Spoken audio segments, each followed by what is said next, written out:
رونا دھونا ختم ہو گیا تو جاؤ شاور لو، خود کو حق کے زوجیت کے لیے تیار کرو، میں مزید انتظار نہیں کر سکتا۔ شارٹس پہن کر جبران باہر آیا تو روتی ہوئی حوریہ کام چکی تھی۔ عین نکاح کے وقت اس کے سسرال والوں نے 20 لاکھ مانگ لیے تھے، نہ دینے پر بارات واپس چلی گئی۔ اپنی ماں کے مجبور کرنے پر اس نے اس چٹانک ور کی لڑکی سے نکاح کر لیا تھا۔ روتے ہوئے حوریہ کہنے لگی، مجھے آپ کے ساتھ تعلق نہیں بنانا، مجھے طلاق چاہیے۔ جبران شاہ کہنے لگا، فٹافٹ دودھ کا گلاس ختم کرو، پہلے حق وصولی تو کر لو۔ یہ کہہ کر وہ دودھ اس پر گرا تھا فوراً۔ اب یہ کیا نیا ڈرامہ شروع ہو چکا ہے یہاں پر ماما؟ میں یہاں پر صرف اور صرف آپ کی وجہ سے آیا ہوں۔ جانتی بھی ہیں آپ میری کتنی ضروری میٹنگ تھی جو ان سب چکروں کی وجہ سے کینسل کرنا پڑی ہے۔ اگر آپ جانتی ہیں کہ میرے کلائنٹس اچھے نہ ہوتے تو مجھے لاکھوں کا نقصان اٹھانا پڑ سکتا تھا۔ آج آپ نے کہا تھا کہ ہم دوپہر کو ہی نکل جائیں گے، لیکن یہاں پر تو ڈرامے ہی ختم نہیں ہو رہے، اوپر سے اتنی گرمی ہے۔ وہ ٹیشو سے اپنے ماتھے پر آئے پسینے کو صاف کرتے ہوئے بولا تھا۔ اس وقت وہ ایک چھوٹے کچے سے کمرے میں موجود تھا۔ باہر مہمانوں کا شور تھا، یوں لگ رہا تھا جیسے ایک ساتھ کئی مکھیاں بن بنا رہی ہوں۔ کبھی کسی مرد کی اونچی آواز آتی تو کبھی دلہن بنی حوریہ کے سسک کر رونے کی آواز آنے لگتی۔ اسے کچھ سمجھ نہیں آ رہا تھا کہ باہر ہو کیا رہا ہے۔ آج تک اس نے گاؤں کی کوئی شادی اٹینڈ نہیں کی تھی۔ اسے یوں بولتا دیکھ کر سعدیہ بیگم اس کے پاس آئیں، کہنے لگی کہ آہستہ بولو، کس انداز میں بات کر رہے ہو؟ اگر تمہاری خالہ نے سن لیا تو؟ یہ مت بولو کہ تمہارا بچپن بھی اسی گاؤں میں ہی گزرا تھا، شہر میں پڑھ لکھ کر بڑے ہوئے، تو اس کا یہ مطلب نہیں کہ گاؤں کی ریت رواج بھول جاؤ۔ باہر یہاں پر تمہاری خالہ ذات بہن بدنامی کے دورائے پر کھڑی ہے اور تم اس طرح کی باتیں کر رہے ہو۔ جبران کے ماتھے پر بال پڑے تھے۔ اس نے ابھی تک کسی بھی فنکشن میں کوئی خاص دلچسپی نہیں دکھائی تھی۔ کہنے لگا، کیوں اب کیا ہو گیا ہے؟ سعدیہ بیگم کہنے لگی کہ بہت بڑی پریشانی بن گئی۔ حوریہ کی شادی جس لڑکے کے ساتھ ہونے والی تھی، نکاح سے کچھ دیر پہلے ہی انہوں نے 20 لاکھ کی ڈیمانڈ کر لی۔ تمہاری خالہ صاف انکار کر چکی ہے کہ میں پہلے ہی جہیز کے نام پر ٹرک بھر کر اپنی بیٹی کو دے چکی ہوں۔ اب 20 لاکھ کہاں سے دوں گی؟ وہ بات ضد تھے کہ اگر 20 لاکھ ابھی کے ابھی ہمارے بیٹے کے اکاؤنٹ میں ٹرانسفر نہ ہوا تو ہم بارات واپس لے جائیں گے۔ یہ سن کر جبران کے ماتھے پر بھی پل پڑ گئے تھے۔ پھر کہنے لگا کہ ایک تو یہ گاؤں کے لوگوں کو اور ان کی میٹیلٹی، ان کو ذرا سمجھ بوجھ نہیں ہوتی۔ رشتہ کرنے سے پہلے یہ تو دیکھ لیں کہ کسی انسان کے بچے سے اپنی بیٹی کی شادی کر رہے ہیں یا پھر کسی کھوتے کے بچے کے ساتھ اس کا کونٹھا باندھ رہے ہیں۔ ابھی یہ 20 لاکھ کی ڈیمانڈ کر رہا ہے تو آگے کیا ہوگا؟ جبران کو غصہ آ چکا تھا۔ اسے شروع سے ہی ایسے لوگ زہر لگتے تھے۔ سفید کاٹن کے شلوار قمیض میں وہ ملبوس تھا، بالوں کو بڑے سلیقے کے ساتھ سیٹ کر رکھا تھا۔ وہ اس وقت کسی سلطنت کے شہزادے سے کم نہیں لگ رہا تھا۔ فوراً کمرے سے باہر نکلا۔ سبھی لوگ اس کی طرف مڑ کر دیکھنے لگے۔ سامنے دلہا جو کہ وہ عجیب سی شکل و صورت کا تھا، وہ بھی جبران کو دیکھ کر ایک پل کو دیکھتا ہی رہ گیا۔ وہ وہاں پر آ کر کھڑا ہو گیا کہ خالہ کیا مسئلہ ہے؟ دلہے کی ماں فوراً کہنے لگی کہ ہم نے تو بس اپنے بیٹے کے لیے 20 لاکھ روپے ہی مانگا ہے، ہم کون سا لے کر بھاگے جا رہے ہیں؟ وہی آگے جا کر ان کی بیٹی کے ہی کام آئے گا۔ اس 20 لاکھ سے میرا بیٹا کپڑے کی دکان شروع کر لے گا۔ جبران کہنے لگا کہ بیٹا آپ نے پیدا کیا ہے، اولاد آپ کی ہے، تو بلا حوریہ کی ماں کس کے لیے اتنے پیسے دے؟ آپ نے کیا اسے پیدا کر کے احسان کیا ہے؟ 20 لاکھ تو کیا، جس طرح اس کی شکل ہے کوئی 20 روپے بھی نہ دے اس کو۔ یہ تو میری خالہ کا ظرف ہے جو اپنی پھول جیسی بیٹی اسے دے رہی ہیں۔ حوریہ تو ایک پل کو نظر اٹھا کر اسے دیکھنے لگی تھی۔ پچھلے 3 دنوں سے جبران یہاں پر موجود تھا۔ دونوں کی کوئی خاص آپس میں بات نہیں ہوئی تھی، لیکن اتنا تو وہ اندازہ لگا چکی تھی کہ جبران کافی غصے والا لڑکا ہے، ہر وقت غصہ کرتا رہتا ہے، ناک پر مکھی تک بیٹھنے نہیں دیتا۔ وہ تو شکر ادا کر رہی تھی کہ کم از کم اسے جبران جیسا شخص دلہے کے روپ میں نہیں ملا جو نہ چاہنے شادی کے بعد اسے کچا ہی چبا جاتا۔ وہ بھی یہی سب سوچ رہی تھی جب بارات میں ہلچل سی مچ گئی۔ بارات واپس جا چکی تھی، ایک بار پھر گونگھٹ میں لرزنے لگی تھی۔ سب کو دیکھنے پر تو یہی لگتا ہے کہ جیسے حوریہ پھوٹ پھوٹ کر رو رہی ہے، لیکن در حقیقت اندر ہی اندر وہ خوش تھی۔ وہ تو پہلے ہی شادی کرنے کے لیے رضامند نہیں تھی، بلکہ اپنی ماں کے مجبور کرنے پر شادی کر رہی تھی۔ باپ تو اس کا کب کا فوت ہو چکا تھا، بیوہ ماں تھی۔ لوگوں کے کپڑے سلائی کر کے اس نے حوریہ کی پرورش کی تھی۔ حوریہ پڑھ لکھ کر کچھ بننا چاہتی تھی، بار بار اپنی ماں کو یہی کہتی کہ مجھے ابھی مزید پڑھنا ہے، اپنے پیروں پر کھڑا ہونا ہے۔ کب تک کپڑے سلائی کر کر کے اپنی کمر دوہری کرتی رہوں گی؟ بہت جلد میں ایک بڑی آفیسر بن جاؤں گی، اور پھر دیکھیے گا ہمارے دن پھر جائیں گے۔ اس کے بعد ہی میں شادی کروں گی اپنے جیسے کسی آفیسر کے ساتھ۔ لیکن حوریہ کی ماں کو یہ سب کچھ ایک خواب جیسا لگتا تھا، اس لیے جیسے ایک رشتہ آیا تھا اس نے اس کا رشتہ طے کر دیا تھا۔ دیکھنے پر تو یہ لگتا تھا جیسے وہ رو رہی ہے، لیکن اصل میں وہ خوشی سے ہنس رہی تھی۔ پاس بیٹھی عورتیں اسے تسلی دے رہی تھی، لیکن جب اس نے اپنی ماں کو پھوٹ پھوٹ کر روتے ہوئے دیکھا تو حوریہ کی ہنسی رک چکی تھی۔ وہ گھونگھٹ اٹھا کر اپنی ماں کو دیکھنے لگی۔ اس کا کل سرمایہ اس کی ماں ہی تو تھی۔ ماں کی آنکھوں میں آنسو دیکھ کر اسے بھی رونا آ گیا۔ سعدیہ بیگم نے جب اپنی بہن اور بانجی کو یوں روتے دیکھا تو ان کے دل کو کچھ ہوا تھا۔ وہ تو شروع سے ہی نرم دل تھی، اور ان کی خواہش تھی کہ وہ حوریہ کو ہی اپنی بہو بنائے۔ لیکن ایک تو دونوں کی عمر میں کافی فرق تھا۔ لیکن اب جب بارات لوٹ گئی تھی اور مہمان بیٹھے باتیں کرنے لگے تھے تو سعدیہ بیگم نے اپنے بیٹے کی طرف حسرت بھری نگاہوں سے دیکھا تھا۔ جبران شاہ اپنی ماں کا چہرہ دیکھنے لگا، کہنے لگا، یہ آپ میری طرف ایسے کیوں دیکھ رہی ہیں؟ وہ فوراً اس کی طرف بڑھ گئی تھی، پھر اس کا ہاتھ پکڑ کر کہنے لگی کہ بیٹا تم اپنی خالہ کی لاج رکھ لو۔ تمہاری بیوہ خالہ یتیم کزن ہے۔ میں نہیں چاہتی کہ میری بہن اس صدمے کے ساتھ اس دنیا سے چلی جائے۔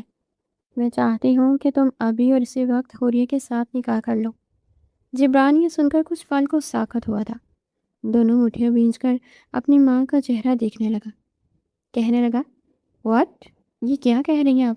ہوش میں تو ہیں؟ میں اور اس سے نکاح؟ ہم دونوں میں زمین آسمان کا فرق ہے۔ وہ عمر میں مجھ سے اتنی چھوٹی ہے۔ میں یہاں پر صرف اور صرف آپ کو آپ کی بانجی کا نکاح اٹینڈ کروانے لایا تھا، نہ کہ خود دلہا بننے۔ پلیز فار گاڈ سیک میرے ساتھ ایسا مت کریں۔ لیکن جب سعدیہ بیگم نے اسے اپنی قسم دے دی تو وہ کچھ نہیں کہہ پایا تھا۔ بڑی مشکل سے ضبط کرتا وہ جا کر حوریہ کے ساتھ بیٹھا تھا۔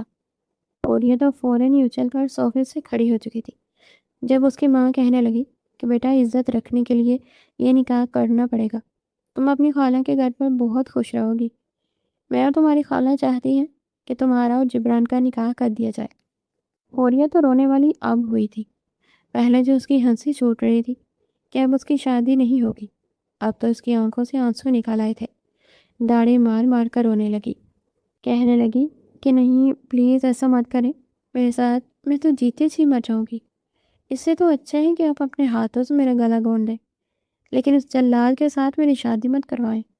وہ ایک ہی سانس میں بولنے چلی جا رہی تھی، جبکہ جبران تو گور کر اپنی ماں کو دیکھ رہا تھا۔ غصے سے اسے جھڑک کر کہنے لگا کہ شٹ اپ، ڈرامے کرنا بند کرو۔ بڑے ضبط کے ساتھ میں یہاں پر بیٹھا ہوں، یہ نہ ہو کہ میرا بھی ارادہ بدل جائے اور پھر تم بیٹھی رہ جاؤ۔ اسے دھمکیاں میز لہجے میں کہتا اسے گھورنے لگا تو حوریہ بھی اپنی ماں کے ساتھ جوڑے ہاتھ دے کر چپ چاپ وہاں پر بیٹھ چکی تھی۔ مولوی صاحب آ چکے۔ اجابہ قبول کا وقت ہوا تو اس نے داڑھی مار مار کر روتے ہوئے نکاح قبول کر لیا تھا۔ آنے والے وقت کا سوچ کر ہی اس اپنے پیٹ میں ٹیسی اٹھتی محسوس ہو رہی تھی۔ نہ جانے یہ جبران اس کے ساتھ کیا سلوک کرتا۔ رخصتی کے بعد بھی وہ بہت روئی تھی۔ سعدیہ بیگم اسے سینے سے لگاتے ہوئے کہنے لگی کہ بیٹا رو مت، تم جب بھی کہو گی جبران تمہیں یہاں اپنی ماں سے ملوانے کے لیے لے آیا کرے گا۔ وہ اس کی بڑی سی گاڑی میں بیٹھ چکی تھی۔ اس کے تو وہم و گمان میں بھی نہیں تھا کہ 3 روز پہلے اس کی زندگی میں آنے والا جبران یہ اسے اپنی بیوی بنا کر اپنے ساتھ لے جائے گا۔ وہ گاڑی میں بیٹھی ہوئی تھی جب جبران بڑی تیزی سے گاڑی ڈرائیو کرتے ہوئے شہر کی طرف روانہ ہو چکا تھا۔ ابھی تک اس کا دماغ ٹھکانے پر نہیں آیا تھا، جبکہ حوریہ الگ ہی سوچوں میں گم ہو چکی تھی۔ 3 روز پہلے سعدیہ بیگم اسے یہ کہہ کر گاؤں لے کر آئی تھی کہ میں سالوں بعد اپنی بہن کے گھر جا رہی ہوں۔ اس کی اکلوتی بیٹی کی شادی ہے، اس نے دعوت نامہ بھیجا ہے۔ ویسے ہی میری بہن بڑی غیرت مند ہے، آج تک ہی 1 روپیہ مجھ سے نہیں لیا، لیکن بیٹی کی شادی کے بہانے میں اسے کچھ پیسے دے دوں، اس کو بھلا ہو جائے گا۔ جبران اپنی ماں کے ساتھ جانا تو نہیں چاہتا تھا، لیکن اپنی ماں کے مجبور کرنے پر ان کے ساتھ چلا آیا۔ یہاں پر آ کر گاؤں کا ماحول دیکھ کر اسے الجھن سی ہونے لگی تھی۔ جیسے ہی گھر میں داخل ہوا تو ابھی وہ گھر کا جائزہ ہی لے رہا تھا جب وہ سیڑھیوں سے اترتی ہوئی سیدھا آ کر اس کے سینے سے جا ٹکرائی تھی۔ دونوں ہاتھ مٹی سے بھرے ہوئے تھے، دوپٹہ موجود نہیں تھا، شاید اس نے نیچے کچھ پہن بھی نہیں رکھا تھا۔ اس کی اچھلتی ہوئی حسین نوخیزیاں دیکھ کر جبران کا تو سرخ چہرہ ہونے لگا جب وہ سیدھا آ کر اس سے ٹکرائی، اور پھر جبران تو اپنی سفید شرٹ کو دیکھتا رہ گیا۔ یہ اس کی فیوریٹ شرٹ تھی جسے وہ اب گندا کر چکی تھی۔ وہ اسے لے کر کہنے لگا، واٹ دا ہیل، یہ کیا ہے تم نے؟ میری فیوریٹ شرٹ خراب کر دی ہے، طریقہ کیا ہے یہ؟ اوریا تو اسے دیکھ کر ماتھے پر بل ڈال چکی تھی۔ کہنے لگی کہ ہیلو مسٹر، کون ہو تم اور کہاں منہ اٹھا کر ایسے چلے آ رہے ہو؟ تمہاری آنکھیں خراب ہیں؟ جب پتا تھا کہ میں سیڑھیوں سے اتر کر آ رہی ہوں تو کس نے کہا تھا یہاں پر کھڑے ہو کر تانکا جانکی کرو؟ ان دونوں کی باتیں سن کر سعدیہ اور سکینہ دونوں بہنیں تو پلٹ کر دیکھنے لگی تھی۔ سکینہ بیگم تو سر پکڑ کر رہ گئی۔ اپنی خوبصورت کوڑیل جوان بانجی کو دیکھ کر وہ تو اس کے صدقے والی جانے لگی تھی۔ فوراً آگے بڑھ کر کہنے لگی کہ ہوریا، تم وقت یہ کیا تو نے؟ جبران کے سارے کپڑے خراب کر دیے۔ ہوریا کہنے لگی کہ یہ ہے کون، کہاں سے منہ اٹھا کر آ گیا ہے؟ سکینہ اس کا کان کھینچ کر کہنے لگی کہ تمہاری خالہ کا بیٹا ہے جبران۔ یہ کس انداز میں بات کر رہی ہو تم اس سے؟ وہ تو اپنی خالہ اور پھر جبران کو دیکھتی رہ گئی تھی۔ سر سے لے کر پاؤں تک اسے دیکھنے کے بعد فوراً ناک چڑھا کر کہنے لگی، خالہ اب تو اتنی اچھی ہیں، پھر یہ کھڑوس مکڑا کس پر چلا گیا؟ یقیناً خالوں پر ہی گیا ہوگا، اتنے سخت ہیں تبھی تو آپ کو ہمارے پاس آنے نہیں کیا کرتے۔ وہ سیدھا اپنی خالہ کے سینے سے لگ چکی تھی، اور یوں ہی ان کی پہلی ملاقات کوئی خاص اچھی ثابت نہیں ہوئی تھی۔ اس کے بعد ہوریا کی ماں نے اپنے بانجے کے لیے کئی اقسام کے کھانے بنائے تھے، لیکن جبران تھا کہ تیل میں ڈوبا کھانا دیکھ کر فوراً ناک منہ چڑھانے لگا۔ کہنے لگا کہ میں اتنا آئلی کھانا نہیں کھاتا، آپ لوگ خود ہی کھائیں، میں بس دودھ پی لوں گا۔ ہوریا بھی فوراً کہنے لگی کہ ہاں، کیا ضرورت ہے ان کی منتیں کرنے کی؟ اتنا ہی ناک اگر ہے تو اپنے 5 اسٹار ہوٹل والا شیف ساتھ لے آنا تھا نا۔ بلا وجہ ایٹیٹیوڈ جاننے والے لوگ مجھے بالکل بھی پسند نہیں۔ سعدیہ بیگم تو ان دونوں کی بات پر ہنس کر رہ جاتی، جبکہ جبران تو یہ دیکھ کر حیران تھا کہ یہ عام سی لڑکی کس قدر شاطر تھی۔ اس کے ذرا سی بات پر اسے کیسی کیسی باتیں سناتی تھی، مگر اسے کہاں خبر تھی کہ یہ شخص اس کا نصیب بن کر اس کے گھر میں آیا تھا۔ تبھی ایک گاڑی کو جھٹکا لگا۔ ہوریا خوابوں کی دنیا سے نکلی تو سامنے ایک عالی شان بنگلہ تھا۔ وہ تو اس گھر کو دیکھتی رہ گئی تھی، ابھی بھی اس کی آنکھوں سے آنسو نہیں رکے تھے۔ سعدیہ بیگم اسے گاڑی سے اتار کر سیدھا کمرے میں لے گئی۔ ملازم سے کہلوا کر پہلے ہی جبران کے کمرے کو ویڈنگ نائٹ کے لیے سجا دیا گیا تھا۔ ہوریا کو وہاں پر بٹھا کر سعدیہ بیگم جب وہاں سے جانے لگی تو وہ خالہ کا ہاتھ پکڑ چکی تھی۔ فوراً ان کے سینے سے لگ کر رونے لگی، کہنے لگی کہ خالہ پلیز مجھے اپنے بیٹے کے ساتھ یہاں پر چھوڑ کر مت جائیں، مجھے بہت ڈر لگ رہا ہے، وہ خڑوس تو مجھے کچا ہی کھا جائے گا۔ جانتے تو ہیں وہ مجھے بڑا پسند نہیں کرتے ہیں، اور آپ نے تو اب زبردستی میرا نکاح ان کے ساتھ کروا دیا، پتہ نہیں وہ کیسے میرے ساتھ رویہ رکھیں گے۔ پلیز میری اس بات کو سمجھے۔ دیکھیں، سعدیہ بیگم تو اسے سمجھانے لگی کہ بیٹا وہ میرا بیٹا ہے، میرا خون ہے، وقتی طور پر غصہ کرتا ہے پھر ٹھیک ہو جاتا ہے، اس کی تربیت میں نے کی ہے، وہ تمہارے ساتھ کسی طرح کی کوئی سختی نہیں برتے گا، تم فکر مت کرو، آج سے تمہارا یہ کمرہ ہے، تم یہیں رہو گی۔ اسے سمجھا بجھا کر کمرے سے جا چکی تھی۔ کمرے سے باہر گئی تو جبران باہر لاؤنج میں ہی بیٹھا ہوا تھا۔ اسے یوں بیٹھا دیکھ کر وہ کہنے لگی کہ جاؤ بیٹا، تمہاری دلہن کمرے میں انتظار کر رہی ہے۔ وہ کھانس جانے والی نظروں کے ساتھ اپنی ماں کو دیکھنے لگا، کہنے لگا بس کر دے ماما، میں تو اس وقت کو پچھتا رہا ہوں جب میں آپ کے ساتھ وہاں گاؤں چلا گیا اور یہ لڑکی بے وقوف سی میرے پلے پڑ گئی۔ جانتی بھی ہیں آپ مجھے کتنا عجیب محسوس ہو رہا ہے۔ اسے میرے کمرے سے نکالے اور اپنے پاس لے جائے، ویسے ہرگز اپنے کمرے میں برداشت نہیں کر سکتا۔ یہ تو آپ بھی جانتی ہیں کہ مجھے میرے کمرے میں کسی کی موجودگی کھلتی ہے، کسی کی موجودگی میں سوئے بھی نہیں سکتا میں۔ سعدیہ بیگم اسے سمجھانے لگی کہ وہ اتنی بھی بری نہیں ہے، بہت اچھی ہے، تمہاری زندگی میں رونق لگا کر رکھے گی۔ اب اس طرح کی باتیں نہ کرو اور کمرے میں جاؤ، میں کچھ نہیں سننے والی۔ وہ اسے زبردستی اٹھا کر کمرے میں بھیج چکی تھی اور تو کمرہ بھی باہر سے لاک کر چکی تھی۔ کہنے لگی کہ اب یہ کمرہ صبح ہی کھلے گا۔ اپنی ماں کی یہ زبردستی کو دیکھ کر جبران کا دل چاہا کہ وہ اپنے بال ہی نوچ ڈالے۔ وہ امیر کبیر بزنس مین تھا، بڑے بڑے چائنیز اس کے ساتھ بزنس ڈیلز کرنے کے لیے لائنوں میں کھڑے رہتے تھے، اور یہاں وہ اپنی ماں کے آگے اس چھٹانک بھر کی لڑکی کو بیوی بنا کر لے آیا تھا۔ وہ کمرے میں آتے ہی سیدھا اس کی طرف گیا تھا جو گھونگھٹ اوڑھے بیڈ پر بیٹھی تھی۔ اسے اس حلیے میں دیکھ کر کہنے لگا کہ یہ کیا چھپانے کے لیے گھونگھٹ اوڑھ کر رکھا ہوا ہے؟ جتنی تم خوبصورت ہو، جو کچھ تمہارے خد و خال میں ہے، میں اسے اچھے سے دیکھ چکا ہوں۔ اٹھو میرے بستر سے۔ لیکن وہ یوں ہی ڈیٹھو کی طرح بیٹھی رہی۔ جب جبران کی یہ باتیں سنی تو خود ہی بول کر کہنے لگی کہ یہ مجھے میری خالہ نے بولا ہے کہ تمہارا شوہر جب اس کمرے میں آئے گا تمہیں منہ دکھائی کے نام پر خوبصورت قیمتی تحفہ دے گا۔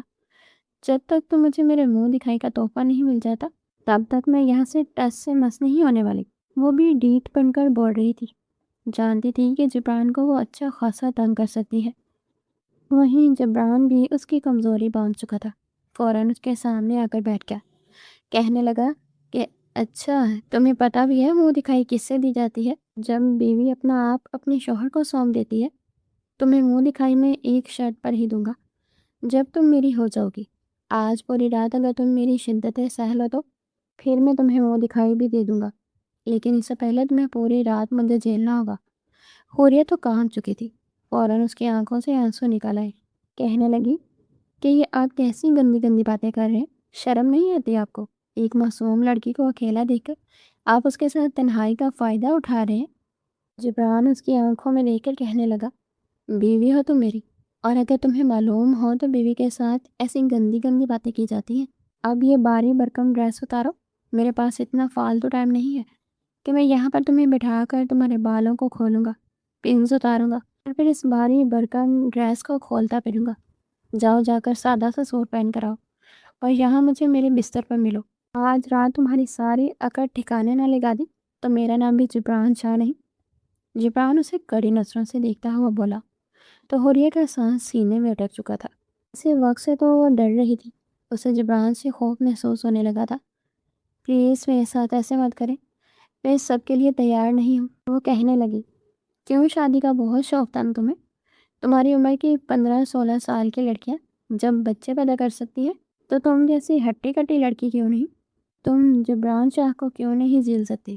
جاؤ حلیہ درست کر کے آؤ، اگر تم نہ اٹھی تو میں خود تمہیں واش روم لے کر جاؤں گا، اور پھر آگے سمجھ آؤ تمہارے ساتھ کیا کچھ ہو سکتا ہے۔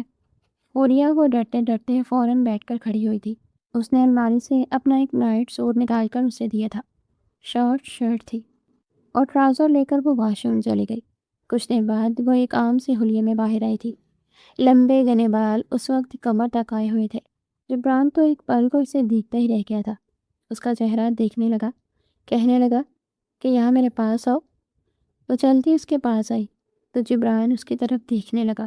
حوریہ اس وقت کسی سوکھے پتے کے مان کانپ رہی تھی۔ کہنے لگا کہ یہاں میری گود میں بیٹھو۔ حوریہ کو تو پورا وجود کانپنے لگا تھا۔ کہنے لگی کہ میں کوئی چھوٹی بچی تھوڑی ہوں جو آپ کی گود میں بیٹھوں گی، پلیز ایسا مت کریں۔ وہ کانپ رہی تھی گھبراہٹ سے، جیسے اسے دوسرا سانس نہیں آئے گا۔ جبران اس کی حالت دیکھ کر بھرپور لطف اندوز ہوا تھا۔ اس لڑکی نے اپنے گھر میں اسے بہت تنگ کیا تھا، اب وہ اس کے گھر میں آ چکی تھی، اس کے کمرے میں، بھلا وہ کوئی موقع کیسے ہاتھ سے جانے دیتا۔ وہ اسے کمر سے کھینچ کر اپنے قریب کر چکا تھا۔ کہنے لگا کہ اچھا بیوی ہو تم میری۔ یہ کہہ کر جیسے ہی وہ اس کے گلابی لبوں کو دیکھتا ان پر جھکنے لگا تو اگلے ہی لمحے حوریہ تو بالکل رو دینے والی تھی، نیم بے ہوشی کی حالت میں تھی۔ گھبرا کر کہنے لگی کہ نہیں پلیز میرے ساتھ کچھ مت کرنا۔ وہ ڈر کے مارے اس کی باہوں میں جھول گئی تھی اور جبران اسے دیکھتا رہ گیا تھا۔ یہ آفر کی پڑیا اس قدر ڈرپوک ہو سکتی تھی؟ اس نے چپ چاپ اسے بیڈ کی دوسری جانب لٹا دیا، نبض چیک کی، بلڈ پریشر سب نارمل تھا، صبح تک اس نے ٹھیک ہو جانا تھا۔ یہی سوچ کر اسے بیڈ پر لٹایا تھا۔ وہ خود بھی دوسری طرف کروٹ بدل کر سو گیا تھا۔ اگلی صبح جب حوریہ کی آنکھ کھلی تو وہ بیڈ پر سوئی ہوئی تھی۔ جبران کمرے میں موجود نہیں تھا۔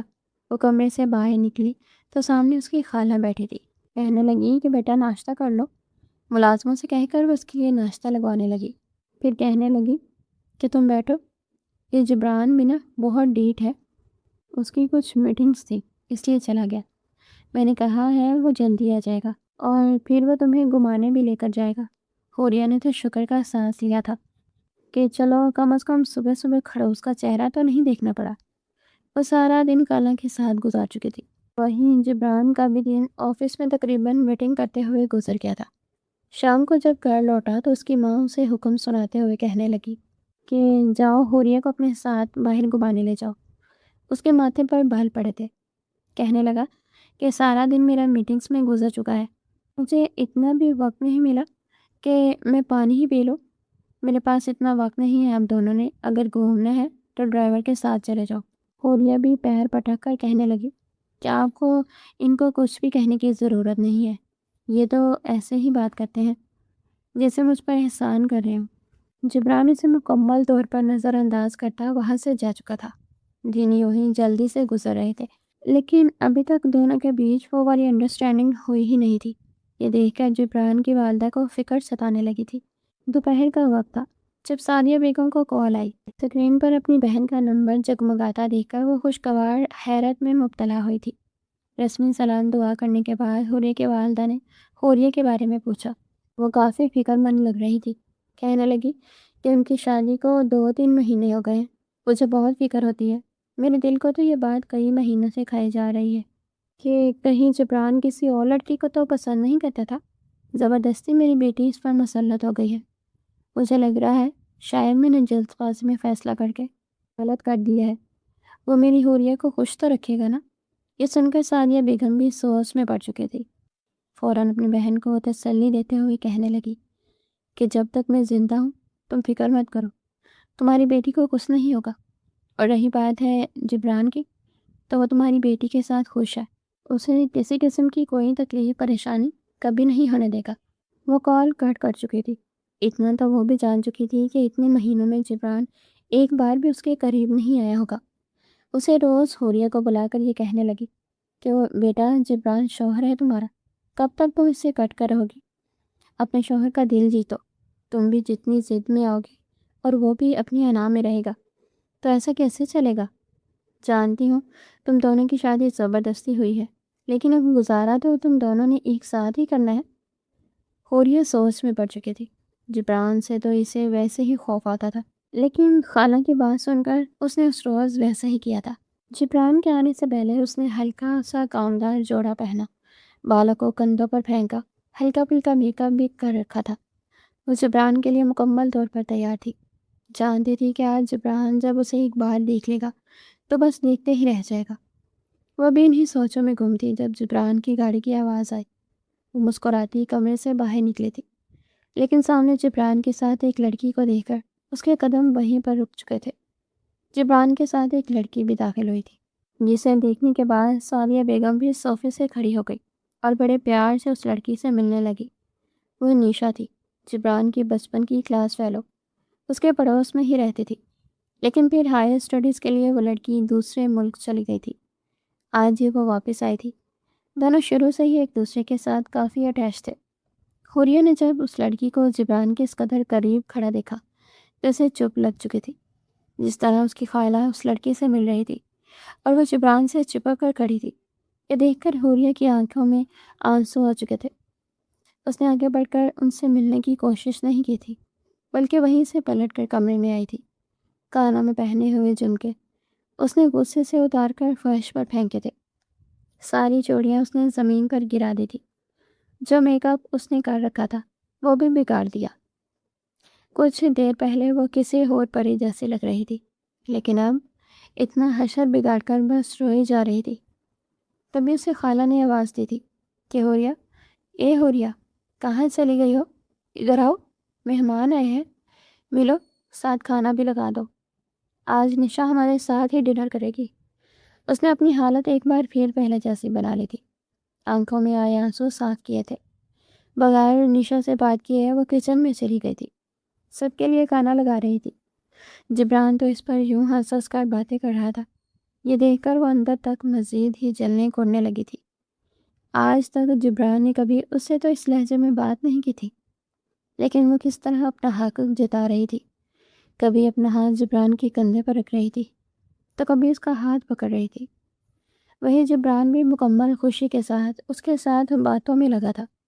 سعدیہ بیگم بھی نشا سے ہی باتیں کر رہی تھی، اور یہ تینوں لوگ تو حوریہ کو مکمل طور پر نظر انداز ہی کر چکے تھے۔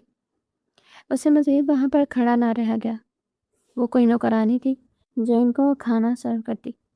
وہ منہ ہی منہ میں بڑبڑاتی ہوئی واپس کچن میں آ چکی تھی۔ ابھی وہ کمرے میں آئی تھی کہ جبران بھی نشا کے ساتھ کمرے میں آ گیا۔ نشا ہنس کر کہنے لگی کہ تمہیں یاد ہے کتنی ہی راتیں ہم دونوں کی اس کمرے میں گزری ہیں، کتنا مزہ آتا تھا نا۔ لیٹ نائٹ پارٹی کیا کرتے تھے، اسی بیڈ پر بیٹھ کر ہم دونوں ہارر موویز دیکھا کرتے تھے، اور مجھے جب ڈر لگتا تھا تو میں تمہارے ساتھ لپٹ جایا کرتی تھی۔ اس نے یہ الفاظ کہتے ہوئے حوریہ کو دیکھا تھا، پھر ہنس کر کہنے لگی کہ جبران، مجھے لگتا ہے میرا آنا تمہاری بیوی کو کچھ پسند نہیں آیا۔ دیکھو نا کیسے گھور گھور کر مجھے دیکھ رہی ہے۔ اس نے تو مجھ سے ٹھیک سے بات بھی نہیں کی۔ یہ سن کر جبران فوراً کہنے لگا کہ نہیں، اس کی تو عادت ہے یوں دیکھنا، تم اسے چھوڑو۔ جب میں تمہارے ساتھ بات کر رہا ہوں تو کوئی دوسرا کمرے میں نہ کرے، تمہیں اس سے فرق نہیں پڑنا چاہیے۔ یہ جبران کے الفاظ سن کر حوریہ کی آنکھوں میں آنسو آ چکے تھے۔ وہ دونوں ہی سامنے بیڈ پر بیٹھے تھے، سامنے ٹی وی پر ایک بار پھر کوئی مووی لگا چکے تھے، ساتھ بچپن کی باتیں کر رہے تھے، اور حوریہ صوفہ پہ بیٹھی دونوں کو دیکھ رہی تھی۔ کچھ پل تو اسے یوں ہی گزرے تھے، پھر کمرے سے باہر نکل آئی اور صحن میں جا کر پھوٹ پھوٹ کر رونے لگی۔ سعدیہ بیگم جو کچن سے نکل رہی تھی، اس کی سسکیاں سن کر باہر چلی آئی۔ اسے روتا دیکھ کر کہنے لگی، ارے حوریہ بیٹا، کیا ہوا ہے تمہیں؟ رو کیوں رہی ہو؟ کسی نے کچھ کہا ہے تمہیں؟ وہ روتے ہوئے کہنے لگی کہ نہیں، میں آپ کی بیٹی کچھ بھی نہیں لگتی یہاں پر کسی کی۔ پتہ نہیں وہ لڑکی کہاں سے اٹھ کر آ گئی ہے، میرے شوہر کے ساتھ چپک چپک کر بیٹھ رہی ہے، باتیں کر رہی ہے، اور جبران دیکھے وہ کیسے ان کے ساتھ ہنس ہنس کر باتیں کر رہے ہیں۔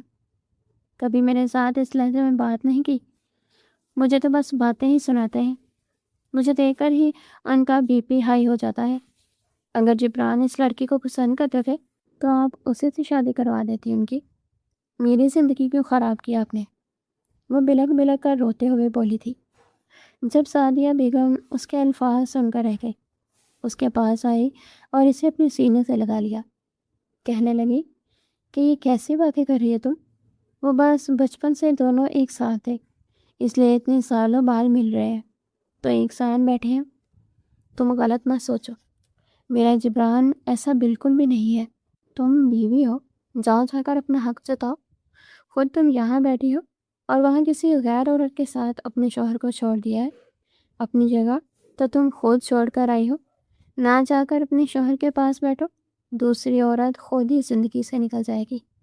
وہ اسے بڑے پیار سے سمجھاتی وہاں سے جا چکی تھی۔ اس نے اپنے آنسو صاف کیے تھے، خود کو نہ ڈر کرتی وہ دوبارہ جبران کے کمرے میں داخل ہوئی تھی۔ سامنے دونوں ہی بیٹھے کولڈ ڈرنک پی رہے تھے۔ وہ آئی اور آ کر جبران کے ساتھ بیٹھ چکی تھی، اس کا بازو پکڑ کر۔ یہ بات نشا کو تھوڑی بری لگی تھی، کیونکہ وہ شروع سے ہی جبران کو پسند کرتی تھی۔ یہی سوچ رکھا تھا کہ جب وہ واپس پاکستان آئے گی تو جبران سے شادی کر لے گی، لیکن اسے کہاں خبر تھی کہ جبران تو اس کے آنے سے پہلے ہی کسی اور سے شادی کر چکا ہوگا۔ بس کسی بھی طرح وہ اس کی اور حوریہ کے درمیان پھوٹ ڈلوانا چاہتی تھی، لیکن وہ آ کر جبران کے ساتھ ٹانگ پر ٹانگ چڑھا کر بیٹھ گئی، اور پھر نشا کی طرف دیکھ کر کہنے لگی کہ اس وقت گھڑی 1 بجا رہی ہے، مجھے لگتا ہے کہ اب تمہیں بھی نیند آ رہی ہوگی، اس لیے باقی کی باتیں صبح ہو جائیں گی۔ مجھے نیند آ رہی ہے، اور جب تک جبران مجھے اپنی سینے پر سر رکھ کر نہ سلائیں مجھے نیند ہی نہیں آتی۔ کیوں جبران، ٹھیک کہا نا میں نے؟ وہ بڑی سرور بڑی نظروں سے جبران کو دیکھ کر بولی تھی، جبکہ جبران تو کچھ بول ہی نہ پایا تھا۔ وہ اس کے ارادے بھی بھاگ چکا تھا کہ وہ کس لیے ایسا کہہ رہی ہے۔ نشا کے ماتھے پر بال پڑے تھے، کہنے لگی کہ کیا مطلب ہے تمہارا؟ میں اتنے سالوں بعد جبران سے ملنے آئی ہوں اور تم چاہتی ہو کہ میں یہاں سے چلی جاؤں؟ واٹ جبران، تمہاری بیوی یہ کیا کہہ رہی ہے؟ جبران تو حوریہ کو یوں خود پر حق جتاتا دیکھ کر شوق سا تھا۔ پھر وہ کہنے لگا کہ ہاں، مجھے لگتا ہے کہ تمہیں اب گھر جانا چاہیے، آرام کرنا چاہیے، ہم صبح بات کریں گے۔ جبران کے منہ سے یہ سن کر نشا اٹھی تھی اور پھر وہاں سے جا چکی تھی، اور اس کے جاتے ہی جبران نے کمرہ لاک کیا تھا اور پلٹ کر اس کی طرف آیا تھا۔ کہنے لگا کہ ہاں محترمہ، کیا کہہ رہی تھی تم؟ لیکن حوریہ تو جنگلی بلی کی طرح اس پر چڑھ دوڑی تھی۔ آگے بڑھ کر وہ اس کا گریبان پکڑ چکی تھی۔ جبران اس کے لیے بالکل بھی تیار نہیں تھا۔ وہ اس کا گریبان پکڑ کر جھنجھوڑ کر کہنے لگی کہ کیا کر رہے تھے تم؟ ذرا شرم لحاظ نہیں ہے؟ بیوی کے ہوتے ہوئے غیر عورت کے ساتھ باتیں کھول کر ہنس رہے تھے۔ بیوی میں ہوں، آپ پر صرف اور صرف میرا حق ہے۔ اگر آپ کو ہنسنا ہے، جو بھی کرنا ہے میرے ساتھ کریں۔ وہ کون ہوتی ہے آپ کے اتنے قریب بیٹھنے والی؟ میں بتا رہی ہوں، آئندہ اگر میں نے اس چپکلی کے منہ والی لڑکی کو آپ کے اتنے قریب دیکھا تو مجھ سے برا کوئی نہیں ہوگا۔ آپ کے لیے سنا آپ نے؟ وہ اسے اچھی خاصی سنا چکی تھی، جبکہ جبران کافی سنجیدہ ہو چکا تھا۔ اس کے ہاتھ اپنی کالر سے ہٹا کر کہنے لگی، تمہاری ہمت کیسے ہوئی؟ تم جبران شاہ کے گریبان تک پہنچو؟ آج تک کسی کی ضرورت نہیں ہوئی کہ مجھے ماتھے پر بل ڈال کر دیکھو، تم سیدھا میرے گریبان تک پہنچ گئی۔ حوریہ تھوڑا سٹ پٹا سے چکی تھی۔ اپنے ہی دن میں وہ یہ بھی بول چکی تھی کہ وہ کیا کر رہی ہے۔ ہڑبڑاتے ہوئے کہنے لگی کہ ہاں، تو میرا حق ہے آپ پر، آپ میرے شوہر ہیں، آپ اس کے ساتھ یوں ایسے بیٹھ کر بات نہیں کر سکتے۔ سنا آپ نے؟ مجھے یہ بالکل بھی اچھا نہیں لگا۔ جبران اس کی طرف قدم بڑھا رہا تھا اور وہ دھیرے دھیرے پیچھے کو قدم سرکا رہی تھی، یہاں تک کہ پیچھے دیوار آ گئی۔ وہ دیوار سے جا لگی تھی۔ جبران بالکل اس کے سامنے کھڑا تھا، دیوار پر ہاتھ رکھتا اس کے فرار کے سارے راستے بند کر چکا تھا۔ کہنے لگا کہ اچھا، بڑا حق کر رہی ہو، جانتی بھی ہو کہ شوہر کا بیوی پر کیا حق ہوتا ہے۔ پچھلے 3 مہینے سے تم میری نکاح میں ہو، جب مجھے میرے حقوق نہیں دو گی تو میں باہر ہی راغب ہوں گا نا۔ اس کی یہ بات سن کر حوریہ کے ماتھے پر بال پڑے تھے۔ کہنے لگی کہ مطلب کیا ہے آپ کا؟ میں تو نکاح کے بعد سے آپ کے پاس ہوں، آپ کو اگر حق لینا ہے تو لے لے، لیکن میں آپ کی بیوی ہوں۔ اگر آپ میرے قریب آئیں گے تو اپنا ماضی، اپنی سہیلیاں، سب کچھ چھوڑ کر آئیں گے۔ میں یہ بات ہرگز برداشت نہیں کروں گی کہ آپ میرے قریب بھی آئیں اور پھر کل کو میرے علاوہ کسی اور لڑکی کی باہوں میں باہیں ڈال کر بیٹھا دیکھوں میں آپ کو۔ حوریہ کی آنکھوں میں آنسو ہو چکے تھے۔ وہ جبران سے محبت کرنے لگی تھی اور اس کے ان الفاظ سے یہ بات بخوبی جھلک رہی تھی۔ جبران اس کے منہ سے یہ الفاظ سن کر اندر ہی اندر خوش ہوا تھا۔ وہ بھی نشا کے ساتھ اگر اس قدر قریب بیٹھا تھا تو اسی لیے بیٹھا تھا تاکہ دیکھ سکے کہ حوریہ کے من میں کوئی ہلچل مچتی ہے یا نہیں۔ وہ اس کے جذبات کو ابھارنا چاہتا تھا اور وہ اچھا خاصا اپنے پلان میں کامیاب بھی ہو چکا تھا۔ چہرے پر ایک دل فریب سی مسکراہٹ آئی تھی۔ کہنے لگا، اچھا جی، سب کچھ تو میں تبھی ڈیسائیڈ کروں گا جب آج رات تم یہ رات میرے نام کر دو گی۔ وہ اسے باہوں میں بھر کر لاتا بیڈ پر گرا چکا تھا۔ حوریہ کے تو پورے وجود میں سنسنی کی لہر دوڑ چکی تھی۔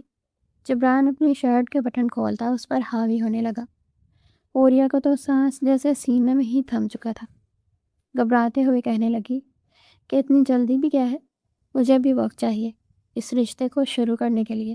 لیکن جبران فوری اپنے لب اس کے انابی لبوں پر رکھ چکا تھا۔ پھر کہنے لگا کہ ابھی بھی وقت چاہیے تمہیں؟ کچھ خوف کرو لڑکی، 3 مہینے کیا کافی نہیں ہوتے؟ یا پھر تمہیں مجھ سے محبت نہیں ہے؟ وہ چپ سی ہو چکی تھی۔ جبران اس پر جھکتا چلا گیا تھا اور پھر دھیرے دھیرے یہ رات ایک دوسرے کے نام کرتے وہ گزارنے لگے تھے۔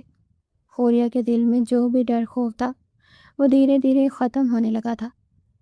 جبران کی اس قدر محبت اور اپنائیت دے کر اس کے دل میں خود بخود ہی جبران کے لیے ایک خاص مقام بننے لگا تھا۔ وہ رات ان کی زندگی کی یادگار رات تھی۔ اگلے صبح جب وہ اٹھی تو جبران کی باہوں میں ہی سو رہی تھی۔ جبران بھی گہری نیند میں تھا جب اس نے شرماتے ہوئے خود کو جبران کی گرفت سے نکالا۔ خود کو دیکھ کر اسے رات کے مناظر یاد آ رہے تھے اور پھر شام سے اس کا چہرہ سرخ ہونے لگا تھا۔ وہ جلدی سے اٹھ کر فریش ہوئی تھی اور پھر کمرے سے باہر چلی آئی تھی۔ آج پہلی بار اپنی بہو کے چہرے پر یہ رونق دیکھ کر سعدیہ بیگم کی بھی خوشی کی کوئی انتہا نہیں رہی تھی۔ وہ اسے سینے سے لگا کر دعائیں دینے لگی تھی اور حوریہ تو مزید ہی شرم سے اپنا چہرہ جھکا گئی۔ جبران جب باہر آیا تو اس کی نظریں حوریہ کو ہی ڈھونڈ رہی تھی، جو آج اس کی محبت میں نکھر کر بے حد حسین لگ رہی تھی۔ ابھی وہ سب ہی بیٹھے ناشتہ ہی کر رہے تھے کہ جب نیشا ایک بار پھر وہاں پر آ چکی تھی۔ اس وقت اس نے ٹاپ اور جینز پہن رکھا تھا، بالوں کو کندھوں پر کھول کر پھیلا رکھا تھا۔ فوراً آئی اور آ کر جبران سے کہنے لگی کہ مجھے آج ایک پروجیکٹ کے لیے جانا ہے، میرے ساتھ چلو گے پلیز؟ اتنے سال لندن میں رہنے کے بعد یہاں کے راستوں سے میں ناواقف ہو چکی ہوں۔ حوریہ اس کی طرف غور کر دیکھنے لگی تھی اور پھر جبران کو بھی۔ نیشا فوراً سے اس کی گوری باندھتے ہوئے کہنے لگی کہ او کم آن حوریہ، تم تو ان کے زمانے کی لڑکی ہو، پھر دقیانوسی بیویوں کی طرح جبران کو کیوں غور کر دیکھ رہی ہو؟ وہ فوراً اس کے کندھے پر اپنے دونوں بازو رکھ کر کھڑی ہو چکی تھی۔ حوریہ فورس بیڈ پر دونوں ہاتھ رکھ کر اٹھ کر کھڑی ہو چکی تھی۔ کہنے لگی کہ تم ہوتی کون ہو میرے شوہر کے اتنے قریب آنے والی؟ ان کے قریب آنے اور انہیں چھونے کا حق صرف اور صرف میرا ہے، سمجھی؟ وہ آگے بڑھ کر نیشا کو دھکا دے چکی تھی۔ نیشا تو سٹ پہ ڈا کر رہ گئی۔ فوراً کہنے لگی کہ ہاؤ ڈیئر یو، تمہاری ہمت کیسے ہوئی مجھے دھکا دینے کی؟ سو کالڈ جاہل، گوار لڑکی، یہ کیسی لڑکی سے شادی کی ہے تم نے جبران؟ شکل سے مجھے پینڈو جاہل لگتی ہے، لگتا ہے کسی تھرڈ کلاس گاؤں سے اٹھا کر لے آئے تھے اسے، کیونکہ اس کی حرکتوں سے مجھے تو یہی لگ رہا ہے کہ اسے اٹھنے بیٹھنے کی تمیز نہیں ہے۔ لگتا ہے اس نے کچھ خاص پڑھائی بھی نہیں کر رکھی، کہاں سے اٹھا کر لائے اس لڑکی کو؟ جبران نے جب نیشا کے منہ سے یہ سنا تو اس سے غصہ تو بہت آیا تھا۔ نیشا کو کہنے لگا کہ تمہیں کوئی حق نہیں پہنچتا کہ تم میری بیوی سے اس لہجے میں بات کرو۔ یہ جہاں بھی ہے، جیسے بھی ہے، میری بیوی ہے۔ اور رہی بات تمہاری حوریہ، تو نیشا مہمان ہے، تمہیں کم از کم اتنا تو یقین مجھ پر رکھنا چاہیے، اتنا بھی تمہیں تنگ نظر نہیں ہونا چاہیے کہ غیر آئی مہمان کے ساتھ تم یہ سلوک کرو۔ ابھی کے ابھی معافی مانگو نیشا سے۔ حوریہ کی آنکھوں میں ایک بار پھر سے آنسو آئے تھے۔ وہ جو صبح سے گزشتہ رات کے لمحات کا سوچ کر اندر ہی اندر خوش ہو رہی تھی، سب کچھ جیسے ایک پل کا اڑن چھو ہو چکا تھا۔ روتے ہوئے کہنے لگی کہ میں اس سے معافی کیوں مانگوں؟ اس نے مجھے جاہل، گنوار کہا، ان پڑھ کہا، اور آپ مجھے اس سے معافی مانگنے کو بول رہے ہیں؟ جبران سب سے کھڑا تھا جب حوریہ بغیر معافی مانگے اپنے کمرے کی طرف گئی تھی۔ نیشا بھی کہنے لگی کہ جو بھی ہے، کم از کم مجھے بالکل بھی امید نہیں تھی کہ تم ایسی لڑکی سے شادی کرو گے جسے تمہاری بچپن کی فرینڈ سے بھی مسئلہ ہو سکتا ہے۔ نیشا وہاں سے جا چکی تھی، جبکہ حوریہ اپنی یہ ضلالت کبھی نہیں بول سکتی تھی۔ اس نے روتے ہوئے اپنا سامان پیک کرنا شروع کر دیا تھا۔ جب وہ کمرے سے باہر نکلی تو بیگ اس کے ہاتھ میں تھا۔ وہ سیدھا کمرے سے بیرونی دروازے کی طرف جانے لگی۔ سعدیہ بیگم فوراً آگے بڑھی۔ جبران نے بھی جب اس کی ہردرمی دیکھی تو اسے غصہ آ چکا تھا۔ کہنے لگا کہ کہاں جا رہی ہے تو؟ حوریہ کہنے لگی کہ مجھے اس گھر میں نہیں رہنا۔ آپ نیشا کو پسند کرتے تھے نا، تو ٹھیک ہے، جائیں اسی سے شادی کریں اور اسی کے ساتھ اپنی زندگی آگے بڑھائیں۔ میرا آپ کے ساتھ کوئی رشتہ نہیں ہے۔ وہ اچھی خاصی ببر چکی تھی، جبکہ جبران اس کے اس قدر الفاظ پر بھی گرم ہو گیا تھا۔ سعدیہ بیگم اسے کہنے لگی کہ بیٹا روکو اس سے، کہاں جا رہی ہے یہ؟ لیکن جبران چپ چاپ کھڑا یہ منظر دیکھ رہا تھا۔ کہنے لگا کہ کہاں جائے گی؟ اسے کون سا راستوں کا علم ہے؟ یہی آدھے راستے سے واپس آ جائے گی، آپ دیکھتی جائیے گا۔ حوریہ اپنا سامان لے کر باہر تو آ چکی تھی، لیکن اس کے پاس تو پیسے ہی نہیں تھے۔ جو پیسے اسے سعدیہ بیگم نے دیے تھے وہ تو وہ الماری میں ہی چھوڑ آئی تھی۔ بیگ اٹھائے وہ روتے ہوئے سڑک کے کنارے جا رہی تھی۔ جبران بھی اس کے پیچھے ہی تھا، گاڑی اسے کچھ فاصلے پر رکھ کر چلا رہا تھا۔ جب وہ سڑک کے کنارے بلاکس پر بیٹھی تھی، جبران نے بھی گاڑی کچھ فاصلے پر روکی اور خود اس کے پاس آ کر بیٹھ چکا تھا۔ اپنے قریب کسی کے موجودگی کا احساس پا کر حوریہ نے سر اٹھا کر دیکھا۔ جبران کو دیکھ کر وہاں سے اٹھنے لگی تھی، لیکن وہ اسے واپس وہیں پر بٹھا چکا تھا۔ کہنے لگا کہ پاگل تو نہیں ہو گئی؟ پتہ ہے شوہر کی اجازت کے بغیر بیوی کو گھر سے باہر ایک قدم بھی نہیں نکالنا چاہیے۔ وہ مہمان تھی، بچپن کی دوست تھی، اور وہ ایسے ہی ہے۔ میں مانتا ہوں مجھ سے کچھ زیادہ ہی فری ہونے کی کوشش کر رہی ہے، لیکن وہ مہمان ہے اور میں اسے ایک دم سے باتیں سنا کر ایسے نہیں بھیج سکتا تھا۔ میری اس بات کو سمجھو، تمہیں مجھ پر یقین ہونا چاہیے۔ گزشتہ رات میں نے تمہیں اپنا کر اس لیے تو اپنا نہیں بنایا تھا کہ میں تمہیں سڑکوں پر ڈولنے کے لیے چھوڑ دوں۔ آئندہ وعدہ کرتا ہوں کہ اگر تم نے اس طرح کی حرکت کی تو مجھ سے برا کوئی نہیں ہوگا۔ چلو بیگ تو اپنا، مجھے اور واپس گھر چلو۔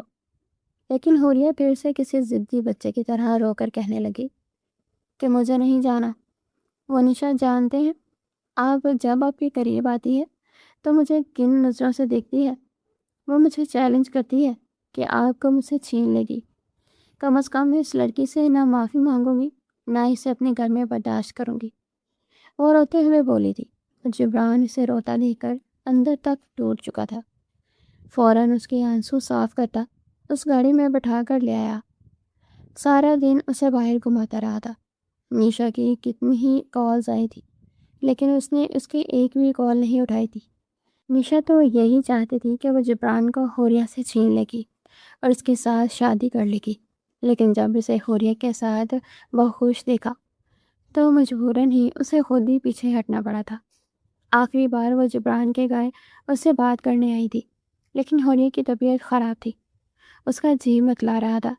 جبران اسے ڈاکٹر کے پاس لے کر گیا تھا، جہاں پر ڈاکٹر نے چیک اپ کرنے کے بعد بتایا کہ حوریہ ماں بننے والی ہے۔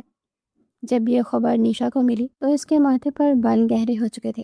اس کے چہرے کے بگڑے ہوئے تاثرات دیکھ کر جبران نے گہری سانس خارج کر کے کہنے لگا کہ نیشا، میں نہیں جانتا تمہارے دل میں کیا تھا کیا نہیں، لیکن میرے نصیب میں حوریہ کا ساتھ لکھا جا چکا ہے اور میں اپنی بیوی کو دھوکہ نہیں دے سکتا۔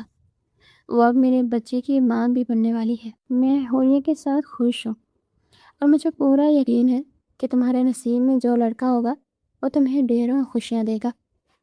حوریہ کو تمہاری موجودگی پسند نہیں، اس لیے میں نہیں چاہتا کہ دوبارہ تم اس کے سامنے آؤ یا میرے قریب آنے کی کوشش کرو۔ میں صرف اور صرف حوریہ کا ہوں، اور حوریہ کے علاوہ کوئی اور مجھے ہاتھ بھی لگائے یہ بات مجھے بالکل بھی پسند نہیں ہے۔ نیشا نوٹیاں بھیج کر رہ چکی تھی۔ اس کے بعد اس کا وہاں پر رکنے کا کوئی جواز بنتا ہی نہیں تھا۔ وہ سب کچھ چھوڑتی وہاں سے واپس لندن روانہ ہو چکی تھی۔ وقت تیزی سے پر لگا کر اڑا تھا اور حوریہ نے ایک خوبصورت سے بیٹے کو جنم دیا تھا، جسے دیکھ کر جبران تو خوشی سے پھولے نہیں سما رہا تھا۔ اپنی بیٹی کو اپنے شوہر اور بچے کے ساتھ خوش دیکھ کر حوریہ کی والدہ بھی بے تحاشا خوش تھی، اسے دعائیں دینے لگی تھی۔ جبکہ وہ خوف جو کبھی حوریہ کو جبران سے آیا کرتا تھا وہ بھی وقت کے ساتھ ساتھ ختم ہو چکا تھا۔